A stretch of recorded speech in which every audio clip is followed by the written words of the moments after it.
आपने Facebook, Insta, YouTube पर काफ़ी बार एक पोस्ट देखी होगी जो आपके सामने से सर्कुलेट होकर निकली होगी कि सबसे ज़्यादा घर में मार एक लड़के को झेलनी पड़ती है अगर लड़का बेरोजगार है।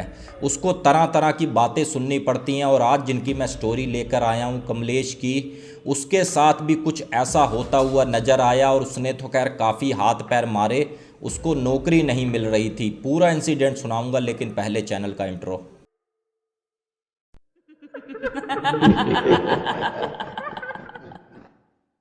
फ्रेंड, आप सबको मेरी नमस्कार। मेरा नाम है अजय और मैं यहाँ से आपके लिए हॉरर वीडियो, देव के चमत्कार और लोक कथाएं लेकर आता हूँ। आपको भी इंटरेस्ट है तो प्लीज़ चैनल को सब्सक्राइब करें। आइए फ्रेंड, शुरू करते हैं आज का आर्टिकल। और ये आया है हमारे पास लखनऊ से, और मैं आपको मुख्य किरदार से रूबरू करवा दूँ कमलेश। कमलेश एक ऐसा लड़का होता है भाई, ठीक ठाक पढ़ाई करता है, बहुत ज़्यादा तो नहीं, अपने परिवार को देखते हुए। अब कमलेश की बारी ये थी कि भाई उस कागज़ों का यूज करना। जगह जगह कंपनियों में उसने कोशिश करी कि भाई मेरी यहाँ जॉब लग जाए, वहाँ जॉब लग जाए, लेकिन कमलेश को हर जगह से निराशा ही हासिल होती हुई नज़र आई। और साल 6 महीने उसको घर बैठे हुए हो गए। अब तो इसके घर में भी लोगों ने काफ़ी कुछ बोलना शुरू कर दिया था इसके घर वालों ने कि भाई निठल्ला, नकारा, इस टाइप का। और कमलेश के घर में मैं आपको बता दूं, कमलेश का बड़ा भाई होता है, वो शादीशुदा होता है, और एक कमलेश की छोटी बहन होती है। और कमलेश के जो पिताजी होते हैं वो आर्मी के रिटायर होते हैं, तो उसी पेंशन से ही आप ये समझ लो घर का खर्च भी चलता है, बहन की कॉलेज की फ़ीस भी जाती है, और इसका भी कुछ एक जेब खर्च चलता था। और रोज़ का रोज़ आप ये समझ लो इनके घर में सीन ये हो चुका था, बहाने से नाम कमलेश का लो और सुनाना शुरू कर दो। कमलेश भी थक हार कर अपने घर में अपने भाई से ये जिक्र करता है, भाई मैं ये सोच रहा हूँ नौकरी तो मुझे मिलने से रही, मैं क्या ठेली लगा लूँ चाट पकौड़ी की, मोमो चौमिन की, इस टाइप की। तो यहाँ पर उसका भाई ये कहता है कि भाई तू एक बात बता, उसके लिए भी पैसा लगता है, क्या तेरे पास पैसा है? तो यहाँ पर कमलेश कहता है अभी तो पैसा नहीं है, अगर कहीं से मुझे कोई पैसा मिल जाए तो मैं ठेली लगा लूँ। यहाँ पर उसकी भाभी इस तरीके से ताली बजाते हुए आती है, बोले देवर जी बस अब यही काम रह गया, अब तुम ठेलियाँ लगाओगे, लोग हमारे बारे में क्या सोचेंगे, क्या समझेंगे कि इसका भाई एक ऑफिस में काम करता है, दूसरा सड़क पर ठेली लगा रहा है। अब इतना सब कुछ इनके यहाँ चल रहा था, तो इसकी जो कमलेश की मम्मी थी वो ये कहती है कि चलो आज छोड़ो, किसी और दिन लड़ लेना। पड़ोस में दुर्गा सप्तशती का पाठ चल रहा था 4-5 दिन से, हम वहाँ जा नहीं पाए, और पड़ोसदारी में अच्छा भी नहीं लगता कि भाई उनके घर आज हम नहीं जाएंगे तो कल को हमारे घर में कौन ही आएगा। और भाई वहाँ पर भंडारा भी है, आज का दोपहर का खाना भी वहीं पर ही है।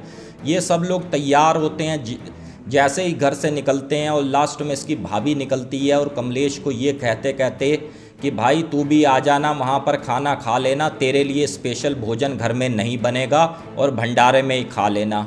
ये सब लोग जाते हैं भंडारे में, और जो कमलेश की मम्मी पापा होते हैं घंटे आधे बाद ये कहते हैं, बोले बेटा तुझे साथ चलना है, तू भी चल, हमारे बस की नहीं है, बुजुर्ग शरीर है कि इतनी देर बैठ लें। यहाँ पर कमलेश ये कहता है कि आप लोग जाओ, मैं तभी आऊँगा जब पूरा भंडारा निपटेगा तब।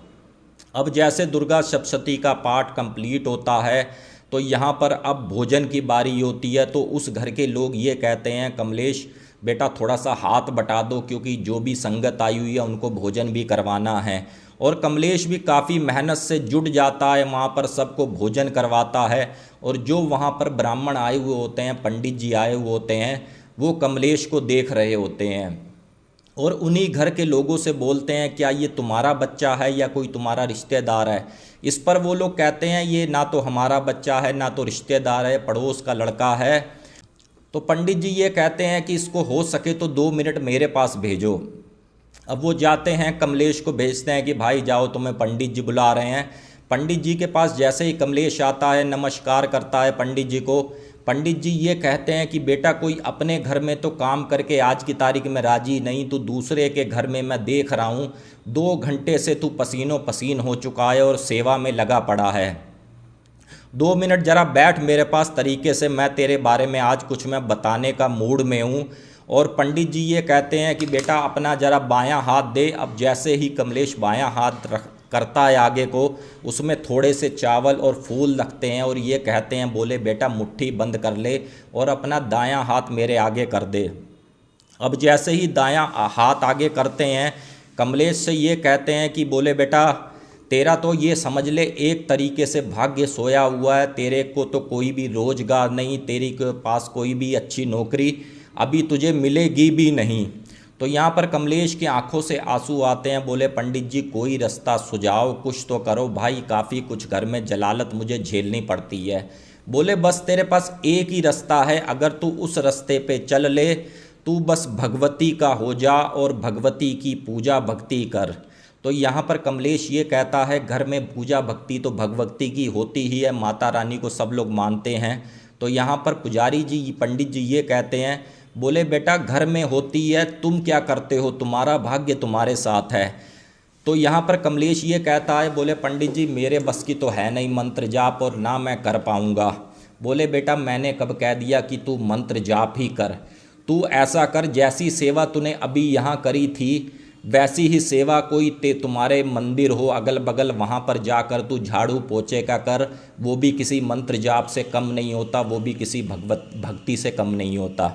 यहाँ पर कमलेश ये कहता है ठीक है पंडित जी, मैं पूरी कोशिश करूँगा और मैं 2-4 दिन से ही शुरू करने की कोशिश करता हूँ मंदिर में जाकर साफ़ सफाई। अब जैसे ही कमलेश जाने लगता है और पुजारी जी फिर उसको बुलाते हैं, बोले बेटा सब कुछ मैंने बताया, क्या तू मेरे से कुछ पूछना नहीं चाहता। तो यहाँ पर कमलेश ये कहता है, पुजारी जी जो मैंने पूछना था वो सब कुछ आपने बता दिया। तो यहाँ पर पंडित जी ये कहते हैं, बोले बेटा अगर एक चीज़ मेरे कहने से तू और कर ले, समझ ले तेरे को 4 चांद लगने से कोई रोक नहीं सकता। तो यहाँ पर कमलेश कहता है, बताओ पंडित जी क्या कर ले। बोले हो सके तो तू दुर्गा चालीसा का पाठ शुरू कर दे, और दुर्गा चालीसा का पाठ जब शुरू करेगा उससे पहले हर हर महादेव बोलना, और जब ख़त्म करेगा तो हर हर महादेव बोलना। तो यहाँ पर कमलेश पुजारी जी के माथा टेकता है और चला जाता है घर में।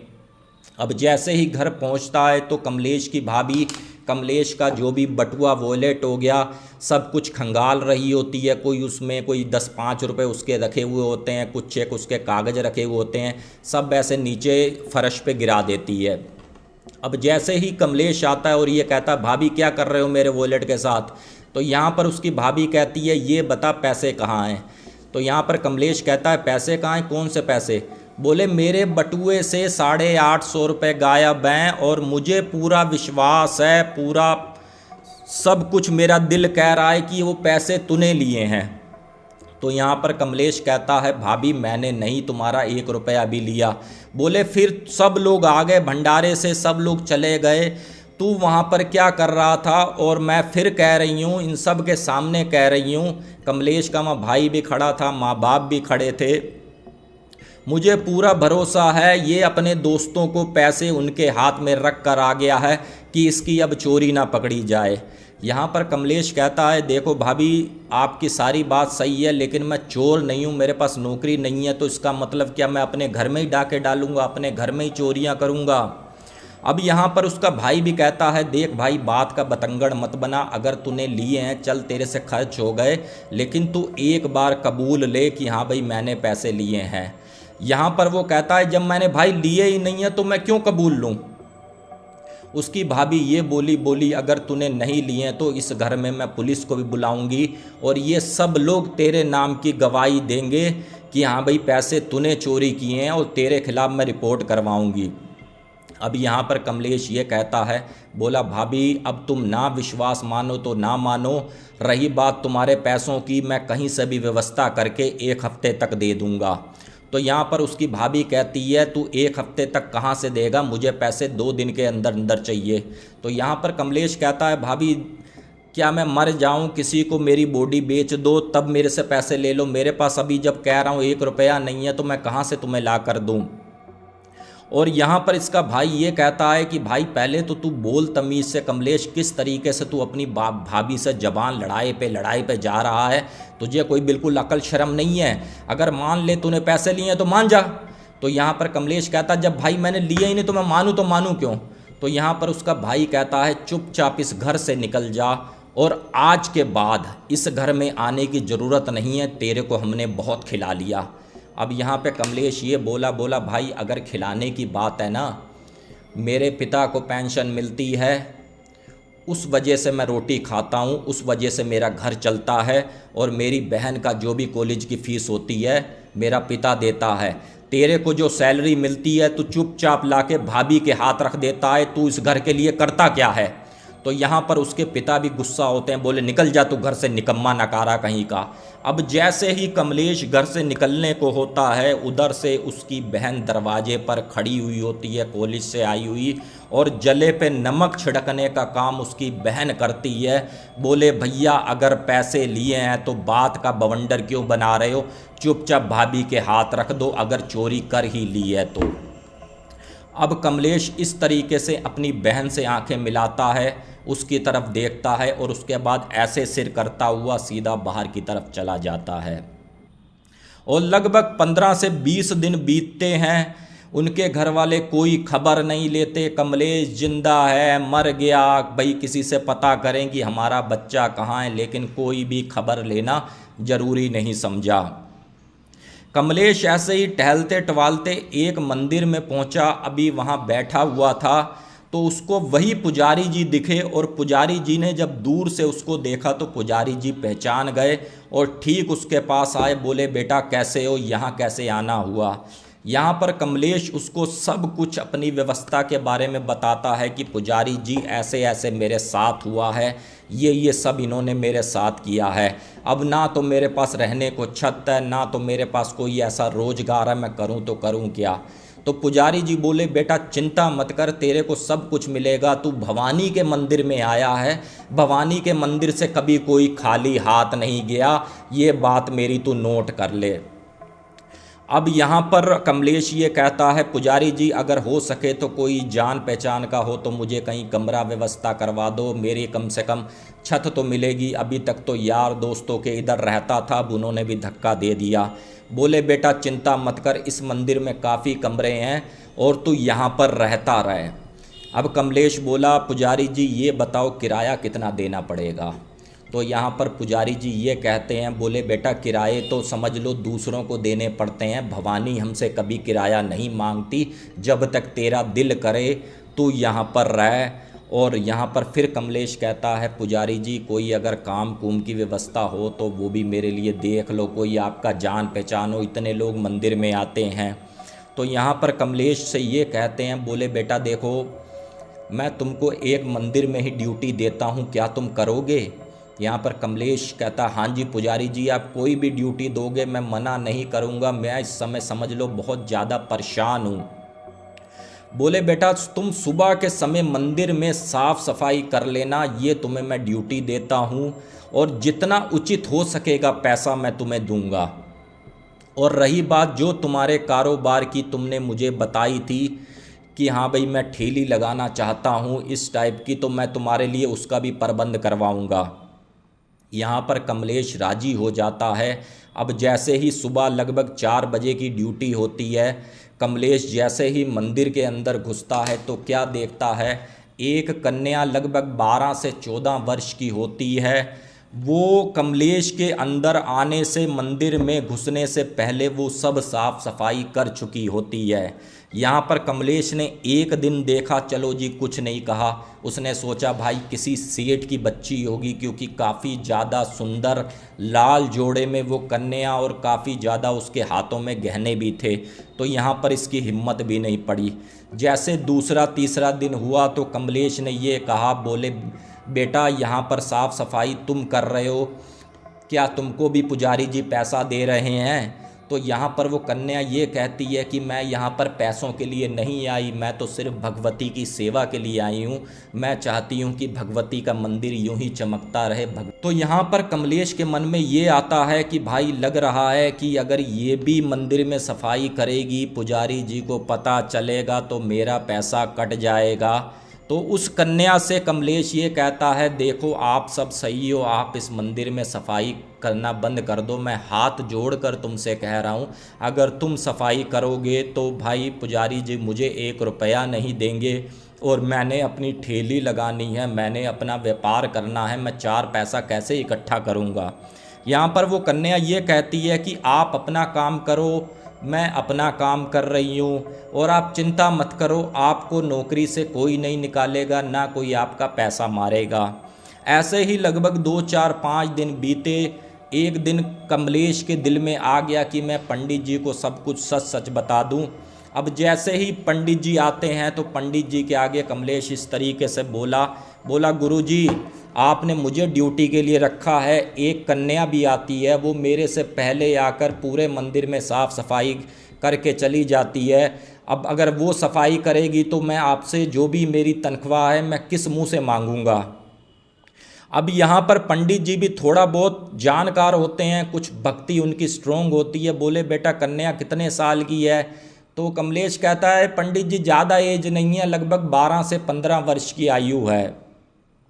तो यहाँ पर पंडित जी दिल ही दिल में खुश होते हैं और ये सोचते हैं कि भाई मुझे ऐसा लग रहा है कि यहाँ पर भगवती खुद आई है कमलेश की मदद करने की। हाँ भाई ये सफाई करेगा इतने बड़े मंदिर में, इसके बस की नहीं है, चलो मैं इसकी मदद करवाती हूँ। तो यहाँ पर पंडित जी ये कहते हैं, बोले बेटा चिंता मत कर, कल हम भी देखेंगे कि आखिरकार वो कन्या कौन सी है। यहाँ पर पंडित जी अपने 3-4 जो और ब्राह्मण होते हैं उनको भी बोलते हैं। जो एक ब्राह्मण जो लेडीज ब्राह्मण होती है, जो माता रानी का श्रृंगार वगैरह करती है, उसको भी बोलते हैं कि तुम भी तैयार रहना कि हम देखेंगे कि आखिरकार ऐसी कौन सी लड़की है। अब जैसे ही वो लड़की आती है फिर से अपनी साफ़ सफाई में लग जाती है। इधर कमलेश साफ़ सफाई कर रहा होता है। कमलेश क्या करता है, एक नज़र उस लड़की की तरफ देखता है, दूसरी नज़र भगवती की तरफ देखता है। अब यहाँ पर कमलेश का सिर चकराना शुरू हो जाता है, क्योंकि वही लड़की की शक्ल उसी भगवती में उसको दिखना शुरू हो गई। यहाँ पर जैसे ही सफाई वगैरह कर वो सब लोग, वो लड़की चली गई तो वो फिर से पुजारी जी के पास जाता है। बोले पुजारी जी, आज कन्या वो और 10 मिनट पहले आई थी और 10 मिनट पहले चली गई, आप लोग अभी लेट आए हो, आपने कहा था कि मैं आऊँगा और देखूँगा उस कन्या को। बोले पुजारी जी मैंने ये चीज़ आभास हुआ है, मैं उस कन्या की तरफ देख रहा था और फिर मैंने भगवती की तरफ देखा, भगवती के अंदर भी मुझे उसी का चेहरा नज़र आया। तो यहाँ पर पुजारी जी ये बोले बेटा यहाँ पर खुद माता रानी आई थी और तेरे को दर्शन देकर गई हैं, वो तेरी मदद उन्होंने करी। अब रही बात तेरी ठेली की, उसका प्रबंध मैं करवाऊँगा और जो तू काम कहेगा उसका काम मैं करवाऊँगा। यहाँ पर कमलेश भी काफ़ी ज़्यादा खुश होता है। अब जैसे ही दिन दोपहरी होती है तो कमलेश से ये कहते हैं, बोले बेटा तू किस चीज़ की ठेली लगाएगा, मुझे ये तो बता। यहाँ पर कमलेश कहता है पुजारी जी मेरे मन में ये है कि आजकल भाई ये अब गोलगप्पे टिक्की समोसे इनकी ठेली लगाता हूँ। तो पुजारी जी ये बोले बेटा देखो हम यहाँ पर भंडारा करते हैं, छोले पूड़ी का चलता है, आलू चलता है, कद्दू की सब्जी चलती है, तो काफ़ी सारे लोग खाने के लिए आते हैं और हमारे अगल बगल में ऐसा कोई भी नहीं है जो यहाँ पर पूड़ी छोले की या आलू छोले की ठेली लगाता हो। और तू ऐसा कर, मंदिर से थोड़ा सा साइड में उस कोने पर ठेली एक बार काम शुरू कर और बाकी सारी व्यवस्था हम करवाएंगे। अब ये कमलेश कारोबार अपना शुरू करता है। फ्रेंड्स मैं आपको बता दूं 2 से 3 दिन उसका कारोबार चलता है। चौथे दिन वहाँ की लखनऊ की पुलिस को आना पड़ गया, क्योंकि भाई ट्रैफिक जाम होने लगा, इतनी ज़्यादा भीड़ होने लगी कि भाई साहब पुलिस ने कहा कि बाबूजी थोड़ा सा ठेली और पीछे को लगा लो, मंदिर की दीवार से सटा के लगा लो, इतना रोड पर चढ़ा के मत लगाओ। और आज की तारीख में फ्रेंड्स मैं आपको बता दूं कमलेश के बारे में, अब तो खैर उन्होंने ठेली क्या लगानी थी, जो बंदा पैदल मंदिर में आता था अब अपने 4 व्हीलर से मंदिर आता है। आज भी उसने मंदिर आना बंद नहीं किया। अब तो उसके समझ लो आप भारत के अधिकतर बड़े राज्यों में उसके खुद के होटल हैं और आज की तारीख में उनकी तूती बोलती है। बाकी फ्रेंड अगर आपको स्टोरी पसंद आई हो तो प्लीज़ चैनल को सब्सक्राइब करें, एक प्यारा सा कमेंट ये करें कि ये स्टोरी आप कहाँ से देख रहे हैं। बाकी मिलते हैं एक बार फिर किसी और स्टोरी में। जय हिंद जय भारत।